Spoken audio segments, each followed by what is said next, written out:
Bisotokota la TV, la chaîne qui sonne est la dernière trompette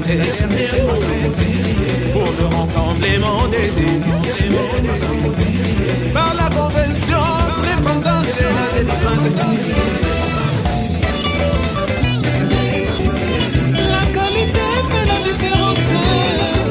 Et l'on connaît surtout pour Pantasango. Allez, faites des types de nations, des disciples. Bisotokota la TV. Et l'on connaît surtout pour Pantasango. Allez, faites de toutes les nations mes disciples. Bisotokota la TV, la chaîne qui sonne est la dernière trompette pour le rassemblement des étudiants. Par la convention, l'indépendance et la délivrance. La qualité fait la différence. Et l'on connaît surtout pour Pantasango. Allez, faites de toutes les nations mes disciples.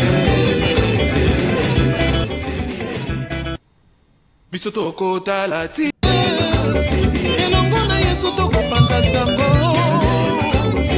Allez, faites de toutes les nations mes disciples.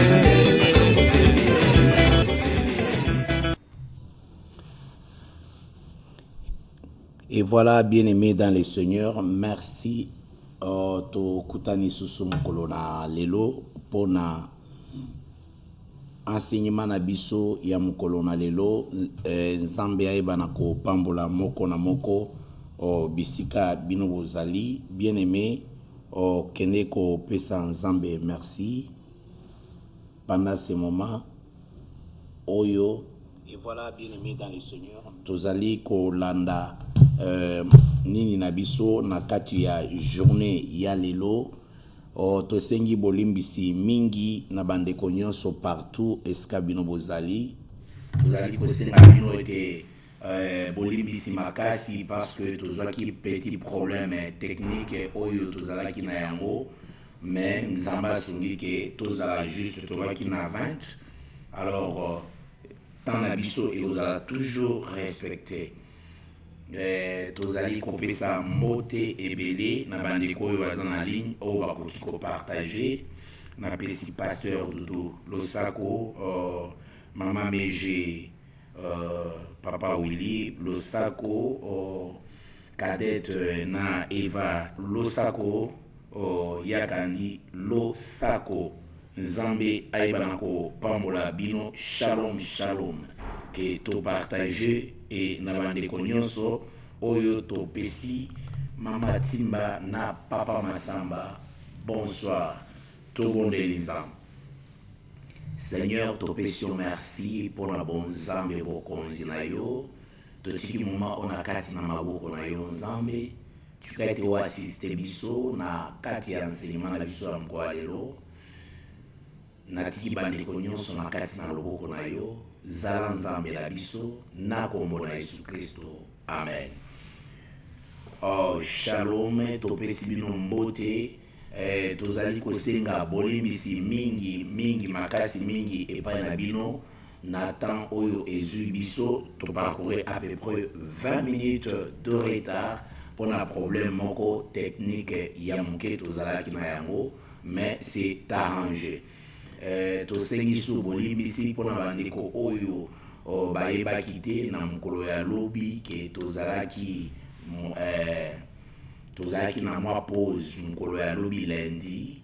Nzambe ayeba bolimbisa biso makasi na bandeko oyo balandaka biso na direct, na kanisi direct na biso ya dimanche ekatanaki avant ke communiqué wana elekana, mais ekokaki kolanda toutefois na ba réseaux sociaux mais esalamaki te. Yango tozala kopresente bino bolimbisi mingi na bisika nyonso oyo bozali. Lelo tozali kokende kosolola et lelo ezali juste mokolo oyo tolobaki ke lokola tozwaki première partie et comme on a vu sur ma katia mabondeli, parce que prière est très important. Il faut mélanger la parole de Dieu et la prière. nde yango ekopesa biso makasi ya continuer la parole et la prière, la parole et la prière, parce que ce sont deux éléments oyo etambolaka ensemble. Yango to continuer nango na kati ya mokolo ya lelo. Donc thème na biso oyo tozali ko partager juste pour introduire, parce que lelo ezali to sali moi pause to koti na prière et lobby to continuer lisusu na ba affermissement na biso to ba enseignement ndenge ezali ko pesa mameto ko introduire yango toujours na kati ya parole ya Nzambe oyo ko permettre biso ke tokende liboso et tout se positionner na kati ya ba prière na biso. Voilà, bien aimé dans le Seigneur. Tolobi sujet tozali ko partager, nous parlons la prière en esprit. Donc tozali kolobela sur la prière en esprit, la prière en esprit. Donc libondeli nakati ya molimo. Donc ce qui tokoki ko intitulé en onengwana la prière en esprit, la communication avec Dieu, un mystère. Donc la communication, la prière en esprit. Donc toko parler sur la prière en esprit oye ko permettre biso pour être tokota en profondeur na kati ya prière na biso. Nzamba pambola mama Tete apambola mama Eugénie Mobange, Nzamba ebana ko pambola bino ko partager live na biso massivement. Voilà donc la prière en esprit. Tant tolobi la prière en esprit, c'est-à-dire que tozali kolobela libondeli na kati ya molimo. Pourquoi ebongito introduire libondeli na biso na kati ya molimo? Awa tozolinga topesaka toujours ba base avant ya ko poser acte. Parce que la vie chrétienne ebongito vivre yango et comme vie normale oyo toko vivre mikolo na mikolo. Parce que molimo na biso evivaka nde na liloba et puis na mabondeli. Il y a deux choses que oyo molimo asepelaka pour être akola ezali prière et puis parole ya Nzambe. Loko les abongo yango tole liloba na Nzambe ba enseignement, et après ça to koti na mabon to sali moi break pause ya moké to koti na prière.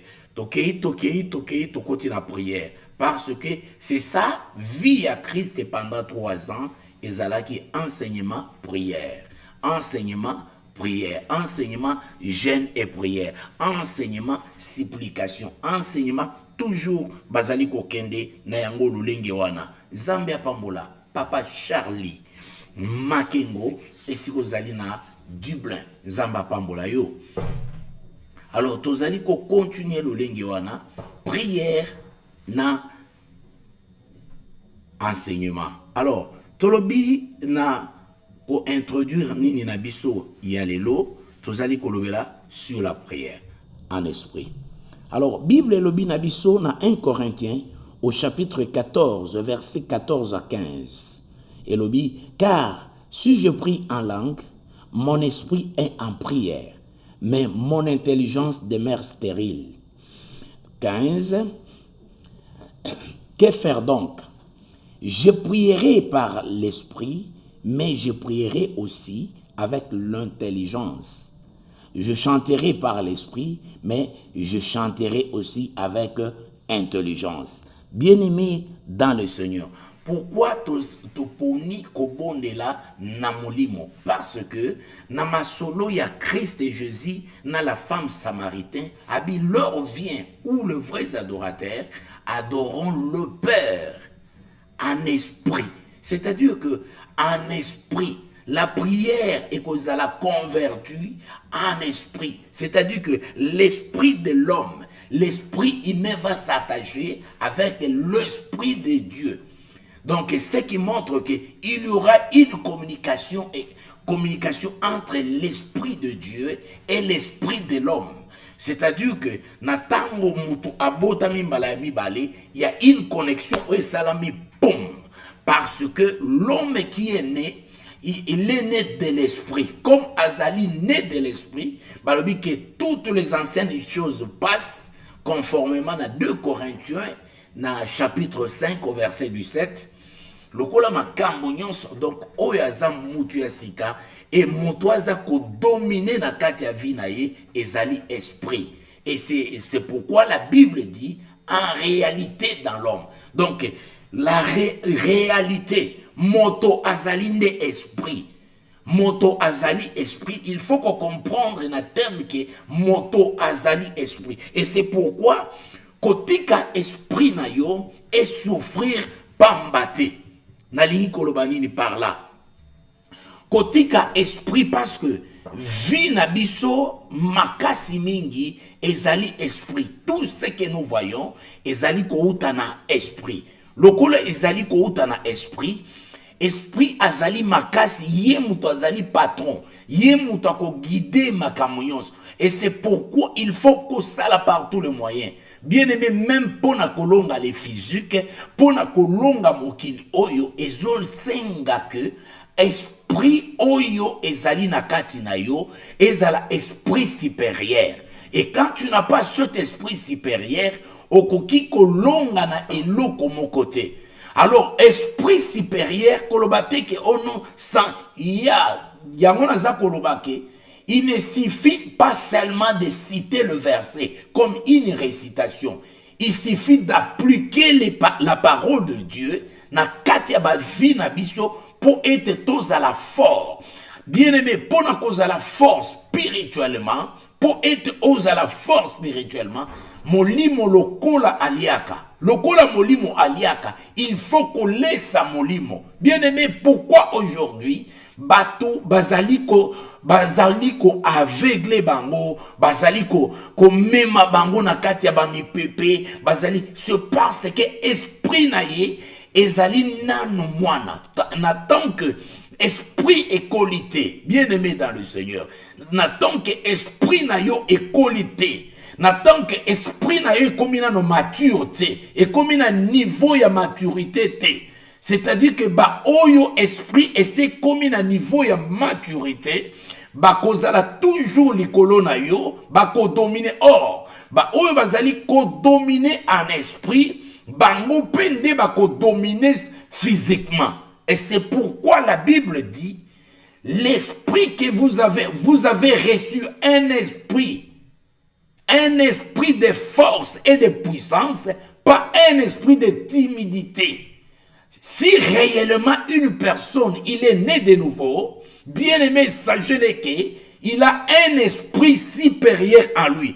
Et cet esprit supérieur qui est né, nakati na yo, esprit wana ebongi et grandeur, c'est la même chose. Na mwana oya botami, il faut grandir et comme à un niveau il y a maturité.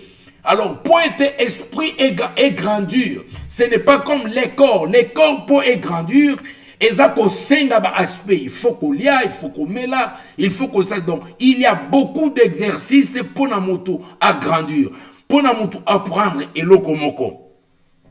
Mais alors ce qui esprit na yo ezali très très faible, bien aimé dans le Seigneur, même niveau qualité y a prière oyo yo okolinga osala et kozala très faible parce que nakati ya esprit na yo, espace ya esprit na yo ezali emmagasiné, ezali donc et biloko nini ezali nakati ya esprit na yo. Image parce que esprit eza lokola espace moko boye, espace wana tomoni etozwi par exemple etozwi mémoristique na yo, to téléphone na yo esika mémoire ezali. Maintenant na kati ya mémoire na yo, soki batie yango ba connecter yango, mémoire na yo ezali na ba biloko ebele to na ba virus et koki ko fonctionner te. Voilà les metteurs à terre que ton mekako fait comprendre peuple de Dieu avant que tout kota na kati ya libondeli, bien-aimé dans le Seigneur. C'est pourquoi au komona que l'esprit qui n'est pas nourri, esprit oyo ba lesa kayango qui to côté, bien-aimé, oh na kati ya mzoto ezako senga ete o sala ba exercice ebele o kene mosala o lukambongo pour être on les sans autres en bonne santé. Oh, en esprit, c'est facile. Tu n'as pas à faire sortir de l'argent pour être esprit na yo école. Non, c'est en écoutant. La foi vient de ce qu'on entend. Makambo oyo zako yoka lelo na ba prière ozali ko sala yango bilei oyo ezali ko kende ko kolisa molimo na yo et que molimo wana soki ekoli molimo wana eko sauver yo. Pourquoi? Parce que ata olali molimo wana kolala te, parce que ça strong enough, parce que ça komi makasi, parce que ça komi alongwe bébé. L'esprit wana ezali bébé te, esprit wana c'est komi na niveau ya maturité. Lokola esprit mutu soki a komi na niveau ya maturité, il se défend, bien aimé dans le Seigneur. Yango komona batu musu même na kati ya bandoto na bango, même physiquement comme ça. Muninga na ya koloba azo dominer sur place dans les paroles, a dominer et a dépasser directement. Pourquoi? Parce que esprit tellement ezali faible makasi mingi. Esprit wana ezali faible et puis nini bazali kocha nini ezali na kati ya espace oyo ebongi esprit evana na kati na yo. Ezali na ba virus ebele to ozali o amagazine makam batu mususu ba amagazine ba prière. Il y a un temps, c'est la prière. Même si il dort comme ça, Azana ba réserve ma prière. Bien aimé, son esprit, même tant Azakolala, même tant Kotina Katia Koma, son esprit chante, son esprit prie. Yango komona Bible ezali kolobaete, l'esprit lui-même intercède pour nous dans des soupirs inexprimables. Bien aimé dans le Seigneur. Pourquoi? Parce que esprit eko intercéder pour na yo na tango ezali connecté na esprit oyo ya yo et que à ce moment-là emoni peut-être que il y a eu faille ya muke, alors esprit azali koya kosunga yango et Saint-Esprit azali mosungi, et à ce moment-là il vient pour t'aider. Bien aimé dans le Seigneur, aye kosunga yo parce que ozali na kati ya faiblesse moko songolo pakala. Yango tolobi bien aimé dans le Seigneur, toko kai koko avancer te. Alobi bien, alobi ete. Alobi ke car si je prie en langue, mon esprit est en prière. Soki nazo bonde la na minoko ya sika, mon esprit est en prière. Mais je prierai aussi par l'intelligence, directement à 15. Mais bien aimé, le problème ce n'est pas ça, parce que aujourd'hui c'est difficile. Parce que la prière en langue nous permet de prier en esprit. La prière en langue.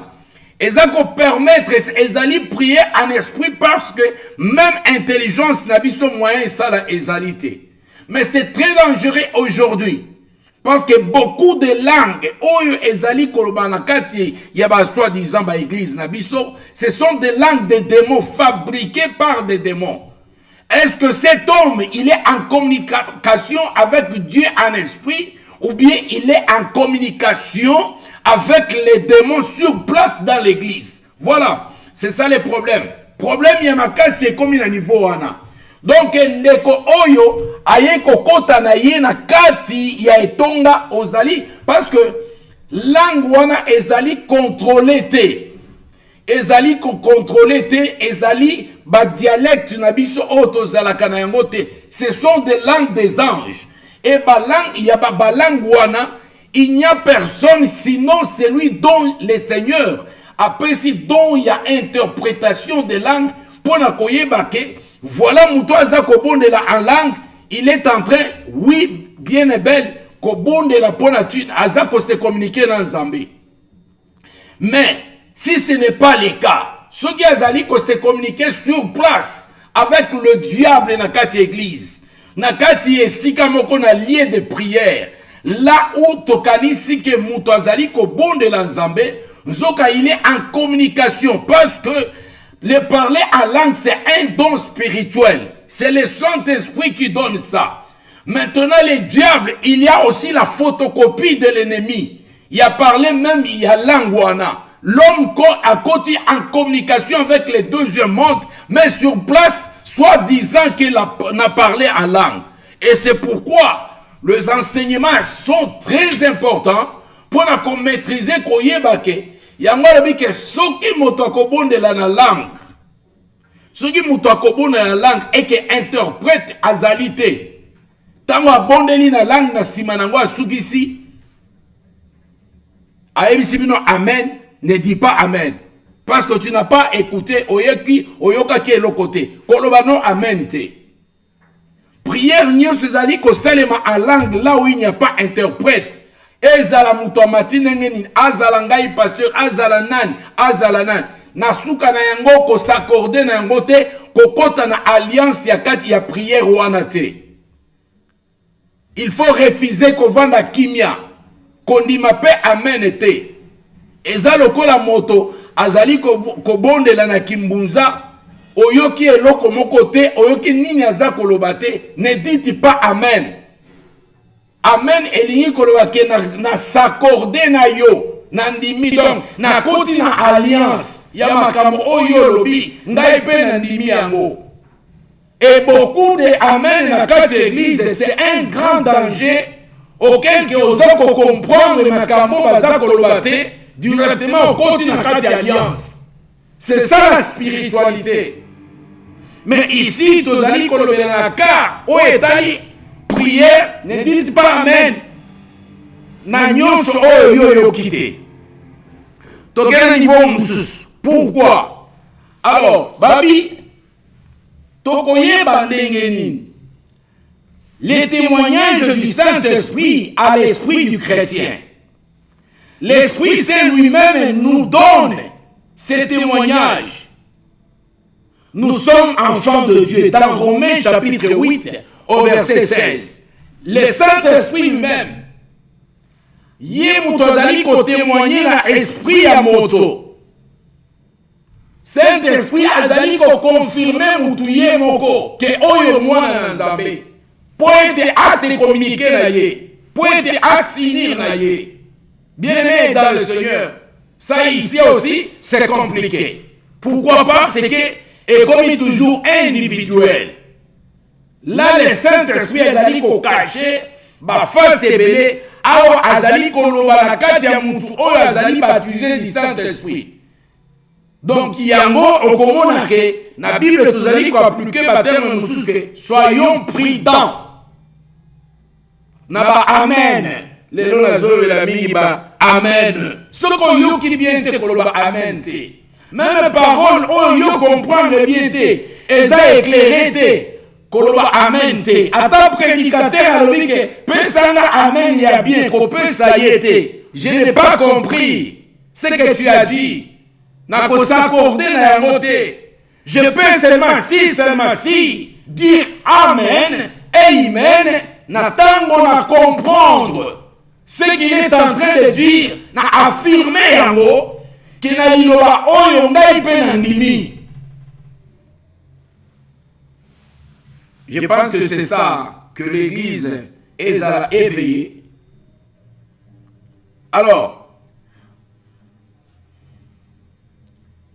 ce qui t'otangi na livre ya Ephésiens na chapitre 1. Ensuite, vous avez crié dans le Christ et Dieu vous a marqué d'un signe. Cette marque, c'est l'esprit qui l'a promis. La marque, c'est l'esprit que Dieu avait promis. Maintenant, une personne ne peut jamais prier sans passer par l'esprit. Parce que prière, il y a solo, il faut être passé. Il faut être à la prière en esprit. Parce que c'est le Saint-Esprit qui prendra la prière, notre requête, a mis au trône. Pourquoi? Nous avons dit que l'Esprit sonde même les profondeurs de Dieu. Et l'Esprit connaît tout ce qui est en Dieu. Les profondeurs, Mozindo. La profondeur de Dieu. Saint-Esprit a yebi yango. Or, ce qu'alobi a yebi yango, nali seulement na yebi sayo, la Bible déclare que Dieu lui-même, c'est un esprit. L'esprit qui est en toi, c'est ça Dieu. Alors, si Dieu peut se mettre pour intercéder pour toi, maintenant tu as deux personnes, par exemple, na kati ya divinité qui intercède pour toi. Il y a Jésus qui intercède pour le Saint, et il y a le Saint-Esprit dans les soupirs inexprimables qui intercède pour toi auprès du Père. C'est-à-dire que aux alina provision, il y a deux intercesseurs invisibles pour ton problème. Yango kole la kamingite, il suffit seulement aux la connaissance que je ne suis pas seul. Le Saint-Esprit est là, Jésus-Christ est là, il est en train de prier, d'intercéder. Je suis pas seul, nous sommes à trois. Na kati ya problème on a zanango, Jésus zananga, Saint-Esprit zananga. Alors, kombo nanga elonga na kati ya problème oyo. Est-ce que nazolo bana mutumoko awa à comprendre que situation na ye, eza situation na ye mon côté. Ozo côté ça deux personnages très spirituels, les plus puissants ya nyonso. Ozo côté ça na kati ya problème na yo, Saint-Esprit à côté likambo na yo, Jésus-Christ à côté likambo na yo. Bien-aimé dans le Seigneur, Jésus à côté likambo na yo, Saint-Esprit à côté likambo na yo. Ce n'est pas moi qui le dis. Babi que le Seigneur Dieu, il est à la droite, il intercède pour nous. Et que aussi, la Bible dit que le Saint-Esprit intercède pour nous dans des soupirs inexprimables, bien-aimés. Alors, pourquoi? Donc, maintenant, pour que Saint-Esprit a intercédé, lui, c'est au travers toujours de la parole. Il y a la parole et il y a la prière. Il y a la parole, il y a la prière. Le deux. Il y a la parole, il y a la prière. C'est-à-dire, il y a le Saint-Esprit et il y a Jésus. Il y a la parole, il y a la prière. Il y a le Saint-Esprit, il y a Jésus. La conversion. Donc, auto-convertir en mot. Donc, s'auto-convertir prière, c'est le Saint-Esprit. S'auto-convertir parole, c'est Jésus-Christ. Donc, il y a les deux. Nakati ya makamnyos. Mais, il faut aller na base. Base nango, ezali parole. C'est pourquoi la Bible dit, toute écriture est inspirée de Dieu, est utile pour enseigner, réfuter, redresser, former à la justice. L'homme de Dieu peut ainsi se trouver accompli, équipé pour toutes bonnes œuvres. 2 Timothée, chapitre 3, verset 16 à 17. Verset 16 à 17. C'est-à-dire que la parole de Dieu, il faut évana na kati na yo, ezala raciner na kati na yo, pour être prière na yo, ezala na beaucoup, toi ezala makasi, ezala très puissant, pendant que tu t'agenouilles pour prier. Okoki koloba maloba mibale, mais ça fait des choses na kati ya monde spirituel. Bien aimé, il ne suffit pas seulement de multiplier des paroles. Le problème c'est quoi? Avoir la connaissance. Et que na kati ya requête, je vais dire seulement des mots. Ce qui est collé spirituellement, que tu es en connexion, ton esprit et l'esprit de Dieu, ils sont un. Pendant que tu fais la prière, il y a des choses qui se passent dans la prière. C'est à ce moment-là que prière est comme une macasse. C'est à ce moment-là que prière est comme une déclaration, il y a 2 ou 3 minutes, c'est fini. Il y a des choses qui se passent. Pourquoi? Parce que ceux qui osent en accord, na Saint-Esprit et le Saint-Esprit, lui, il connaît la volonté parfaite de Dieu. Or, toute prière à la volonté de Dieu, et c'est là qu'à 2 minutes, et nous, c'est ça accompli. Et l'okonini, et ça accompli sur place, c'était ezoaka tanto ninité, et zali, et loko oyo, et zako sengama, selon volonté en zambete. Et selon la volonté permissive. Il y a Zambé. Tozali est comme une prière. Il y a supplication. Tobani ko supplier le bon qu'on a Zambé pour agir. Nakati a problème moko songolo. Peut-être il y a un problème bien aimé. Prière à supplication. Il y a un problème. Le chrétien a échoué na eloko boy. Ou bien il était tombé, ou bien donc il y a eu beaucoup de problèmes. C'est en ce moment-là que la prière, il y a supplication. Tozali ko kende ko supplier Nzambe na biso. Na kati ya situation, il y a chrétien wana tokei ko supplier toza ko bondela nzambe. Voilà comment que ça se passe.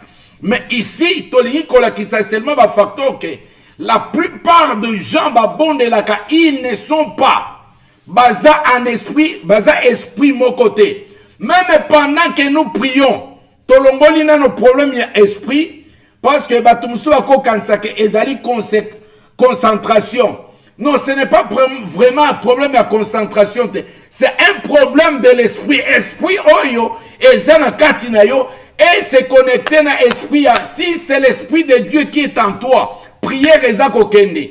Si ce n'est pas l'esprit de Dieu qui est en toi, bien-aimé dans le Seigneur, 10 ans, 30 ans, même prière, zéro résultat. Parce que source na yo, le kolobatea qui la source de tes souffrances, source yaba souffrance nanga, ezali ko uta na source nani azape na kati na yo. Quel est l'esprit qui est en toi? Bien-aimé, ba mususu basi ba injecter bango ba esprit. Ba esprit humain ba vani na katikati ya vie na ye abali ko contrôler ko tambwisa. Alors, mutu ya nengo na prière nini ya koki ko sala esimba. N'est-ce pas c'est bon ça? Nyonso etali makambo nzambe o santa kanakati na yo in opposition. Opposition ebimaka. Toke l'église, opposition bani na kati na yo. Okomi kilo. Okoka kufanda liboso ya parole ya nzambe te ata 20 minutes. Okomi lokola mutubatia machacha. Ozali kotambola tambola. Tu as quelqu'un na kati na yo bien-aimé, ce n'est pas normal.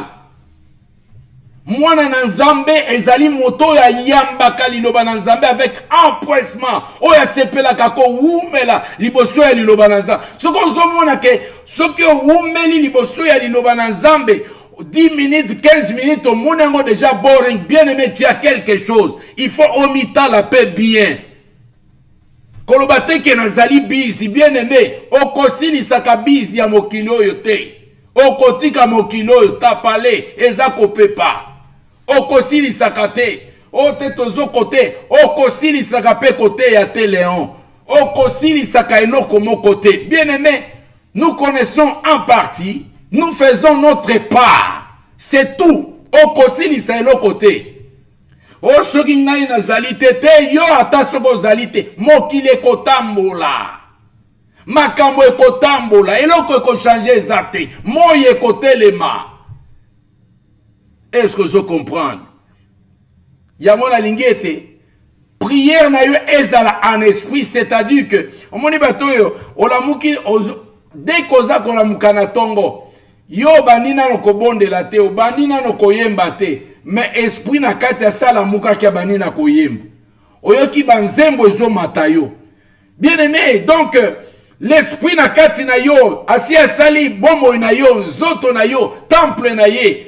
Tu vois l'esprit abaniko alimenter yo. Il y a des chansons qui sortent. Il y a des versets qui sortent. Obaniko bénir, bato. Obaniko telemanatomba lelo baniko bénir. Bien aimé. Mais ce qu'on s'entaka. Et l'eau comme sous. Donc en toi il n'y a pas l'esprit. Quelle prière que tu peux faire? Osana esprit en zambe na katina yo te bien aimé.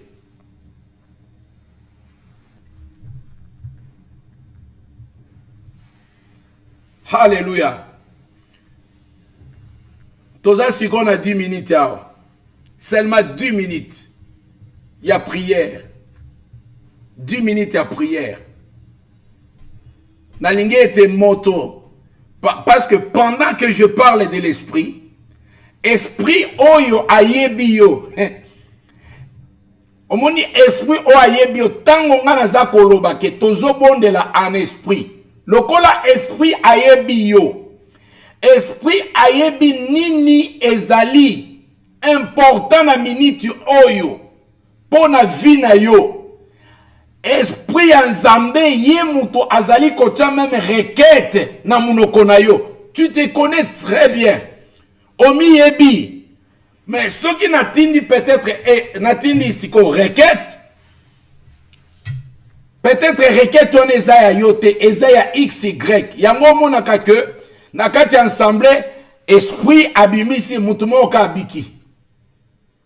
Mais ceux qui batangi si bino, dans le même esprit à koki ko se miti parce qu'azali omniprésent, na kate ba vie ba chrétien, à ko répondre mutu na mutu selon circonstance na ye, selon problème na ye, selon attitude na ye.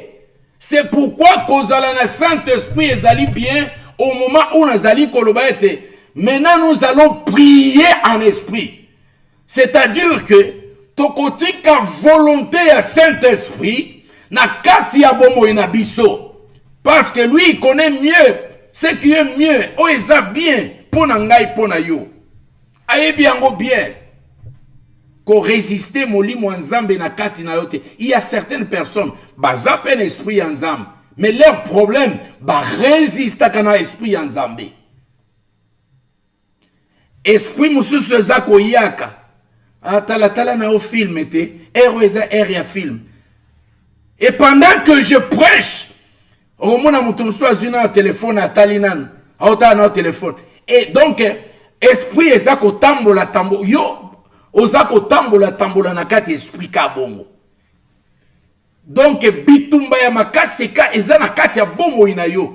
Ennemi ya liboso ezali yo moko na bizaleli na batu bakoti na kati na yo. Eloko ya liboso tozali ko kende ko bondela na o esika. Ngai na yo tozali ko kende ko bondela obandi ko kende ko anéantir bitumba oyo yo mibungisaka yo moko. Bitumba utaka na nzoto na yo olingaka prière te tambulai. Bien aimé prière yango wana.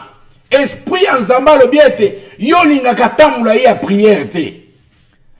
Ce qui est comme tambulai ya prière to ya parole, o comme mal à l'aise.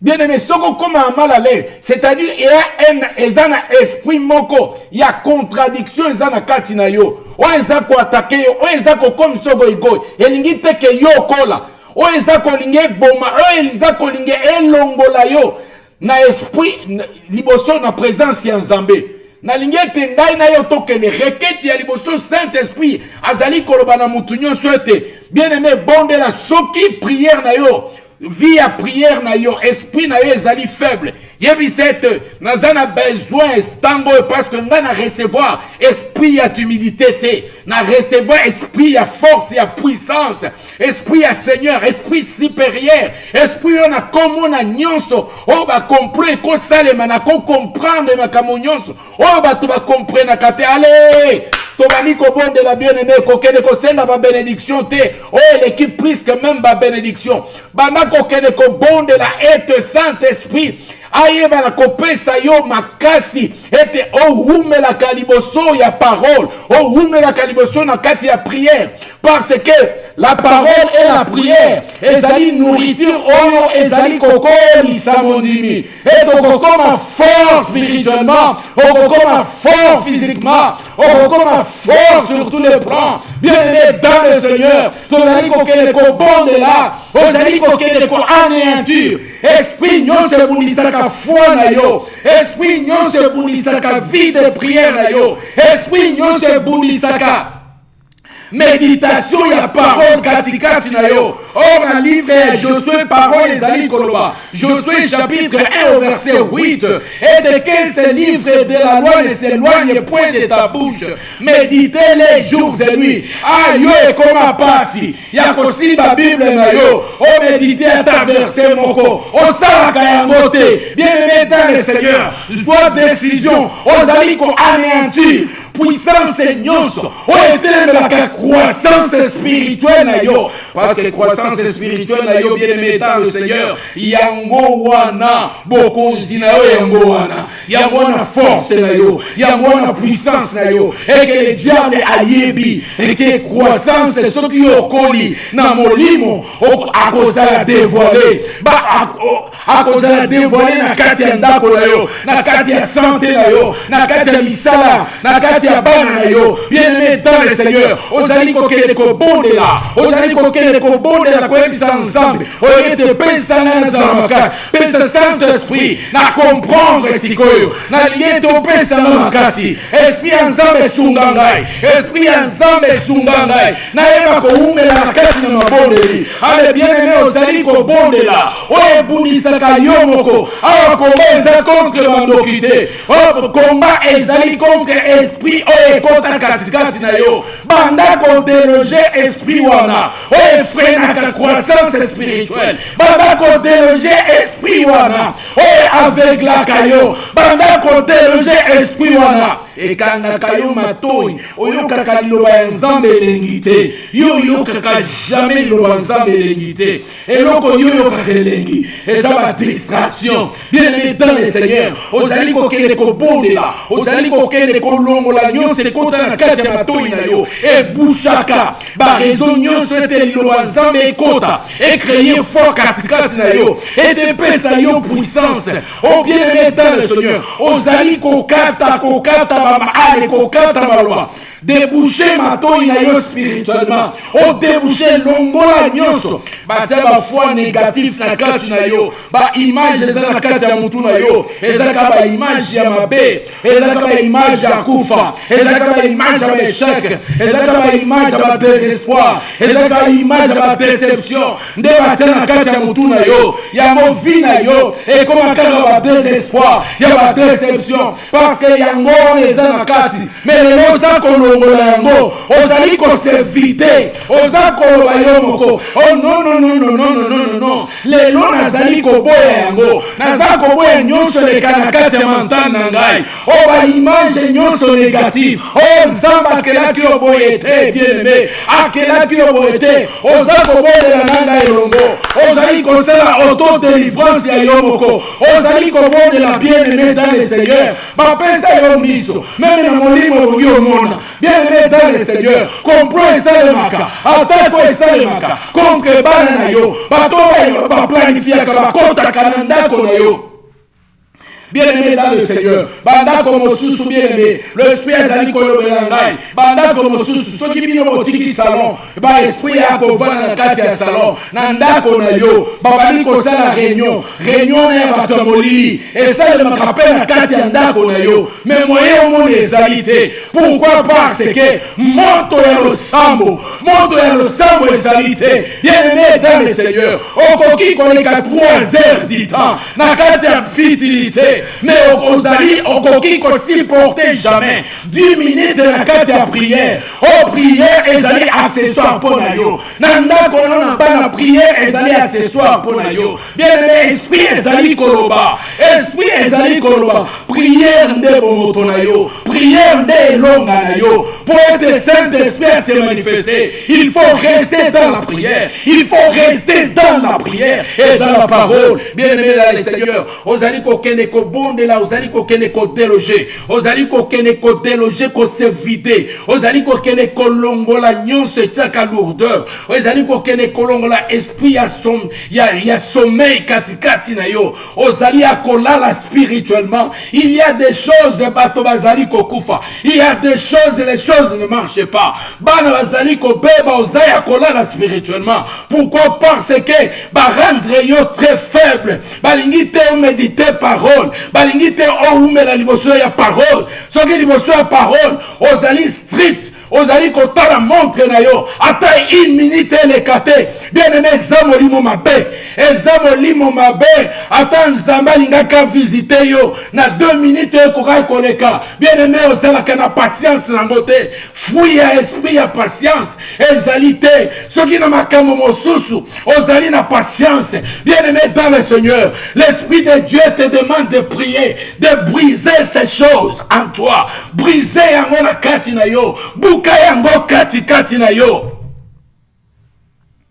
Zambe akelaki ngai na yo bongo te mais Zambe akelaki ngai na yo tozala balion spirituellement ozali kobondela kovide na kati na yo miso oya yo ebongi emona mais mona kati parce que ba aveugle yo omoni négatif mingi bandoto ya mabe ebele ekoma kolamuka nango ekoma vi na yo olata yango lokola kazaka mais na pokwa na lelo par la puissance de la parole kazaka nyonso ya molimo oyo olata na kati ya vie na yo, oyo ekomisa yo okoma faible, okolaka te spirituellement, moyen omona oyo kezali te, moyen na kati ya bandoto, na kati ya esprit, na monde spirituel, o décide bato bana kokima yo ezali te. Tu es très faible, na bituma nyonso molimo tomona kako za kokima, yo kima kakaka, na bandoto kima kakaka, na makamo kima kakaka, il faut bato mosuba ya ko sauver, tu es très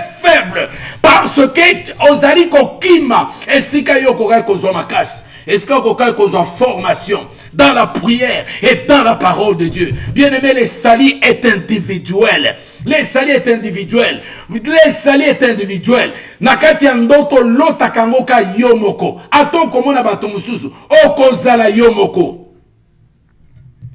Est-ce qu'il y a des gens qui comprennent ces choses? Bien aimé dans le Seigneur, et les prières autres continuent na yango. Pendant semaine, oyo, to koteya, to enseigner, et puis to continuer, to bondeli. Na fin, il y a chaque message, pour le moment, to kobondela nzambe, après to continuer. Bolimbisi, il y a 2 minutes, 3 minutes pour le moment, et l'équipe pendant que to bana to zaki na kati ya prière.